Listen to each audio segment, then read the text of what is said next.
प्रभात बच्चों, आप पढ़ रहे हैं हिंदी पद्य साहित्य का इतिहास।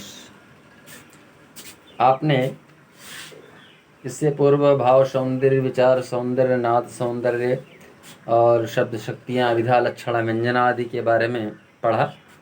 कोई जिज्ञासा हो तो, कोई शंका हो तो प्रश्न करिएगा, पूछिएगा। आज का क्रम है काव्य के भेद। काव्य के मुख्य दो भेद होते हैं, श्रव्य और दृश्य। श्रव्य माने जो हम सुनते हैं और दृश्य माने देखते हैं। वैसे तो जो अक्षर लिखे होते हैं वो भी देखे जाते हैं, लेकिन उसको श्रव्य कहा जाता है। और दृश्य का मतलब जो नाटक वगैरह के रूप में होता है, जो मंचन किया जाए, हम देखें उसको, वो दृश्य काव्य है। आगे दिया गया है जो कानों सुना जाता है दृश्य काव्य, जो अभिनय के माध्यम से देखा और सुना जाता है। देखा जाए तो सुनने वाला भी देखा जाता है। भाई हम सुनते हैं, कोई पढ़ता है, सुनते हैं, और हम अगर उसको पढ़ें तो देखते भी हैं, समझते हैं। और श्रव्य काव्य क्या है?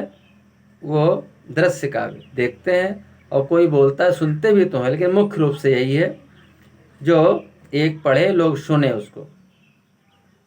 पढ़ने वाले कम लोग होते, सुनने वाले ज़्यादा होते हैं। भागवत हो रही कहीं तो पढ़ते कम लोग हैं, लेकिन कोई सुना रहा हो तो आके सुनते हैं, तो क्या वो श्रव्य काव्य है। दृश्य काव्य जो देखना यहाँ प्रधान होता है। तो इसी प्रकार से यहाँ बताया गया, अभिनय के माध्यम से देखा, जैसे नाटक वगैरह उदाहरण बताया गया। श्रव्य काव्य के दो भेद होते हैं, प्रबंध और मुक्तक काव्य। प्रबंध के अंतर्गत महाकाव्य, खंड काव्य, आख्यान, गीतियाँ आती हैं।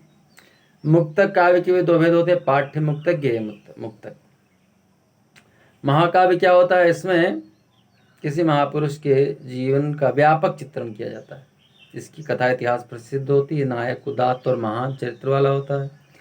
इसमें वीर, श्रृंगार और शांत में से कोई एक रस प्रधान और शेष रस गौड़ होते हैं। और फिर रामचरितमानस तो आप जानते हैं, प्राचीन काल की बात करें तो महाकाव्य महाभारत को भी कहा गया है। लेकिन चूंकि यहाँ हिंदी की बात चल रही है तो हिंदी की दृष्टि से पद्मावत, रामचरितमानस, साकेत, प्रिय प्रवास, कामायनी, उर्वशी, लोकायतन। बात खंड काव्य के इससे नाम से स्पष्ट है, महाकाव्य खंड काव्य, उसी का खंड मतलब किसी के जीवन के एक पक्ष, उसमें था व्यापक चित्र, तो व्यापक चित्र के स्थान पर, मतलब व्यापक चित्र के बजाय किसी एक पक्ष अथवा रूप का संक्षिप्त चित्रण किया जाता है, तो उसे खंड काव्य कहा जाता है। इसमें प्राय एक ही छंद प्रयुक्त होता है। और आगे देखें तो कौन कौन से प्रसिद्ध उदाहरण, पंचवटी, जयद्रथवध, नहुष, सुदामा चरित, पथिक, गंगावतरण, हल्दी घाटी आदि हिंदी के कुछ प्रसिद्ध खंड काव्य हैं। आख्यान गीतियाँ की बात करें तो महाकाव्य और खंड काव्य से भिन्न पद्यबद्ध कहानी का नाम आख्यान गीति है। इसमें वीरता, साहस, पराक्रम, बलिदान, प्रेम और करुणा आदि के प्रेरक घटना चित्रों के माध्यम से कथा कही जाती है। इसकी भाषा सरल, स्पष्ट एवं रोचक होती है। गीतात्मकता और नाटकीयता इसकी विशेषता है।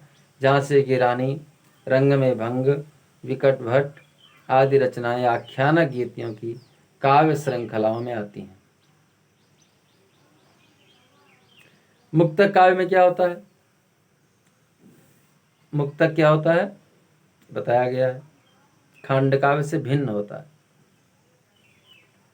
उसमें एक अनुभूति, एक भाव या कल्पना का चित्रण होता है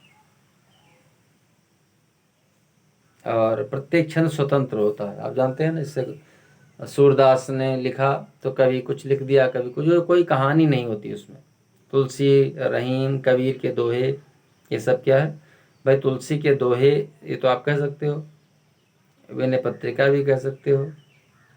और लेकिन जब रामचरितमानस वो तो महाकाव्य में आता है, तो सब रचनाएं नहीं, तुलसी के केवल भक्ति नीति के जो दोहे हैं ज़्यादा प्रमुख रूप से ये मुक्तक में आते हैं। ये एक दूसरे से मुक्त रहें, कोई किसी से जुड़ा बंधा ना रहे। बिहारी, देव आदि की रचनाएं इसी कोट में आती। और गेय मुक्तक क्या है? जैसे गीत या प्रगीति कहते हैं, इसमें भाव प्रवणता, आत्माभिव्यक्ति, सौंदर्यमयी कल्पना, संक्षिप्तता और संगीतात्मकता प्रधान होती है। और बच्चों, हिंदी काव्य का इतिहास अब ये कल देखेंगे। आज यहीं तक, धन्यवाद।